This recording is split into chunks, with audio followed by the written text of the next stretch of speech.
Hey everyone, before we start this podcast episode today, Florence Williams and I are running the most epic retreat in the San Juan Mountains outside of Telluride, a journey into awe. Only 12 women, by the way. We are going to be staying in this epic, incredible retreat center. This is our third time that we have done it. We hike in the incredible San Juan Mountains in places that nobody has ever been. We go and sometimes we jump into the creeks, into the water. We sit in the hot tubs underneath those beautiful falling stars at night. It's a natural hot tub fed by the stream, all inclusive. Please send me a message, Sara at sarasheltoncrans.com. Limit 12, it is now filling a journey into awe. You do not want to miss this. July 26th through the 29th. I hope to see you there. We'll sit in the hot tub together at night and watch the stars fall. It's pretty epic. All right. Hope to see you there. Hey friends, welcome to another episode of Live Boldly with Sara. Have you noticed how fast this year is going? We are 6 months into the year. I feel like May was just like crazy. I don't even know. I feel like day one and today was literally like there was one day in between, but then it felt like there was also 100 days in between. So much has happened. My son graduated from USC this month. Super proud of him. He's still going to play water polo in the fall, though. So we're still going to be USC water polo fans. Thank you, COVID. I was having this conversation tonight with a friend. I opened up my closet and I looked in the closet and I was talking to him on the phone and I said, I don't feel like there's anything in this closet that I want to wear. And I have felt that way. And I think I need to clean my closet. Okay, so let's talk spring cleaning. All right. In life, in business, in everything. All right. So hopefully this is motivational and inspirational for you. So I opened it up and I was like, why don't I feel like wearing any of this? I mean, I know that I'm going through a change and a transition again in my life where I'm literally looking at everything around me and going, yeah, I don't really want that. Yeah, I don't really want that relationship. Yeah, I really don't want that job or whatever it is, right? Like, okay, I'm ready to change in this space.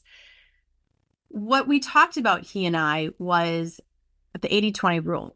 And I'm just going to say 80-20. I do feel like it's actually less than 20% of the things that we have in our life are actually the things that we care that most about. I actually would probably say it's close to 10%, maybe 15. How much in our life in that other space, right? That 80, that 85, 90, whatever it is, are the things that we really don't even want, or that don't really matter to us. They're just fillers. So this is where I want you to think about with spring cleaning in your life right now as we are coming up into summer. I realize we're into June, almost into June, summertime.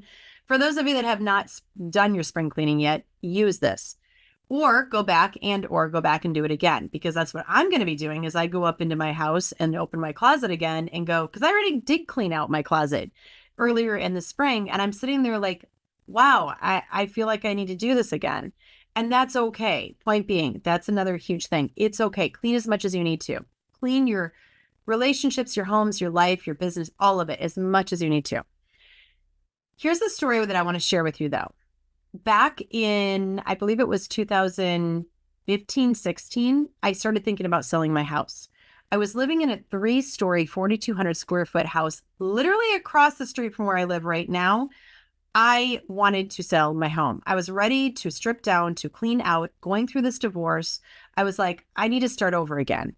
I need to clean energetically. I need to get rid of all these things that I am holding on to that I don't care about. I was literally walking through my home, if any of you have done this, and I'm like, I don't even feel like this is mine anymore. And none of these things that were around me had any connection to me, because it was my old life. And I knew that I needed to recreate or to create this new life for me. And so I pulled my boys over to the window in the kitchen, which was on the third floor. And I had them look out and I said, hey guys, you see that cute little that 1-story bungalow across the street, that rental? So we're going to move into it. And these are my 2 younger boys. My oldest was already out of the house. And you know what's interesting is that they didn't fight me on it. They weren't like, no, we need the big home. We need the things, which tells you a lot right there, by the way. Are we creating our younger generation to want more. And because we have also taken on and told our story to ourselves that we need more, right? So anyhow, so I told the boys, this is what we're going to do. We're going to sell the house. I want you to start thinking about it. And then I even went so far as to say to them, I only want you to take the things that touch your heart and your soul into that house across the street. That house across the street's only 800 square feet, by the way. That means you're going to have to get rid of a lot of your stuff. And you're going to realize through this process of getting rid of things, how many of those things that you thought you needed, you really didn't, because you're not even going to miss them. There is not one thing that I have gotten rid of that I've actually wanted back. Honestly, in any area of my life, which is very fascinating as I'm even sitting here saying this, as I'm talking through this myself. So I told them, I said, we're going to sell our house it'll probably sell in, 6-9 months, whatever. It was hard because realize that I found that house and I loved that house.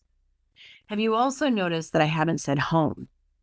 Because a house is simply walls that hold things. A home is where there's love, intimacy, connection, family. There's a unit. And your home can be anywhere. That's one of the things that I have learned. Your home can be in a tent. Your home can be in an 800 square foot house. And sometimes or an 800 square foot home. There you go.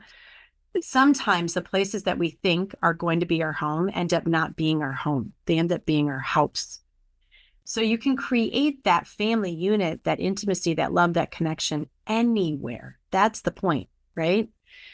So I told the boys I wanted to have a wonderful family of 5. I wanted them to have a dog because we had a dog. There were 5 people in our house, in our family, before I went through this divorce. And so I said, I want there to be a family of 5 with a dog, and I want them to, I was a member of American Martyrs Catholic Church, and I said, I want them to be a member of the church, and I want them to change this house in all the ways that I wanted to, but never had the chance to, because there were a lot of things I wanted to do to it. So I told them, I'm going to manifest this. I'm going to manifest this family. And I told my real estate agent that as well.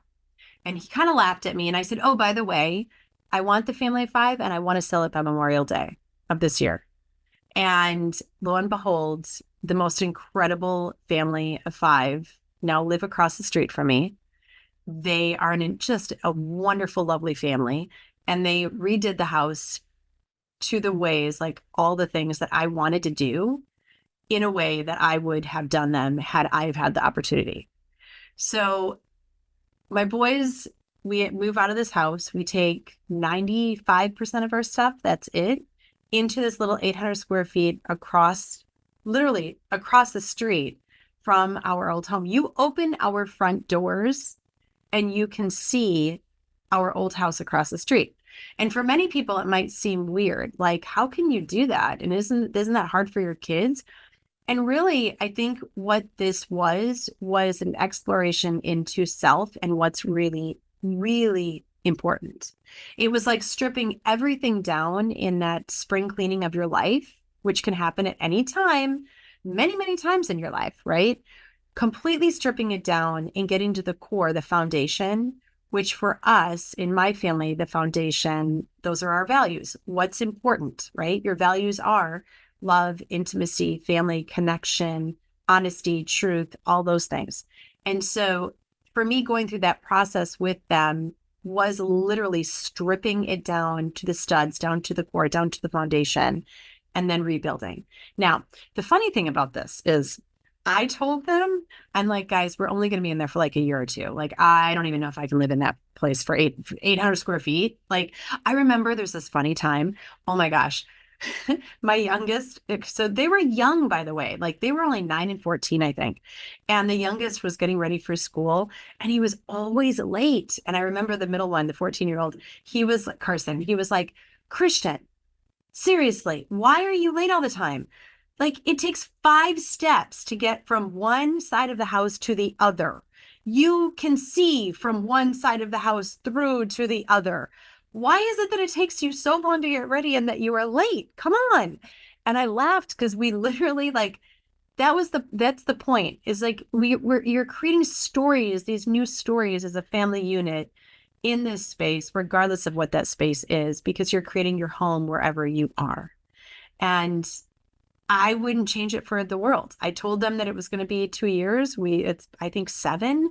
I remember during COVID 2020 when we were on lockdown and my niece was living here at the time too.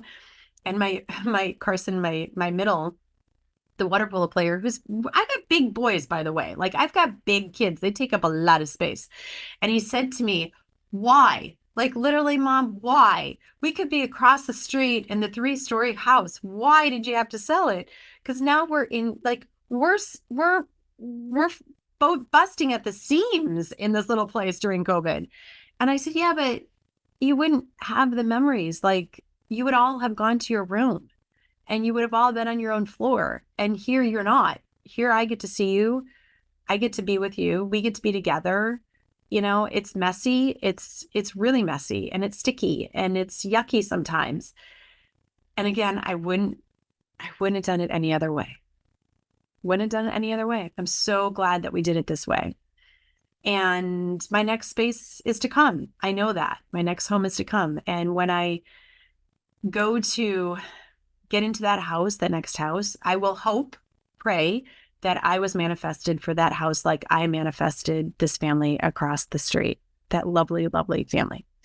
So in your spring cleaning, okay, the 80-20 rule, I'm going to call it more like the 10-90 rule.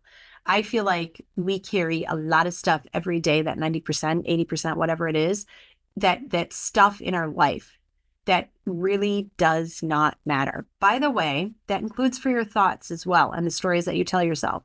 Did you know that only 8% of the things that we worry about come to fruition?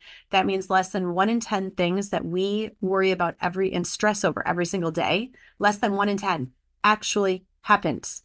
So let's all clean house. Let's do our spring, summer cleaning, and let's live in a way where it's more simple because we choose that, right? Live in a way that's more based on our foundation of the values of who we are, not what society or how society tells us to live. I hope this helps you. Go clean out. Please do me a favor, share this in your social media so that other people can clean out their space too. And go in and subscribe, rate, and review, and push this out to your friends, your family. And when you do on your social media, tag me so that I can also reshare. Much love to each and every one of you. And thank you for being here.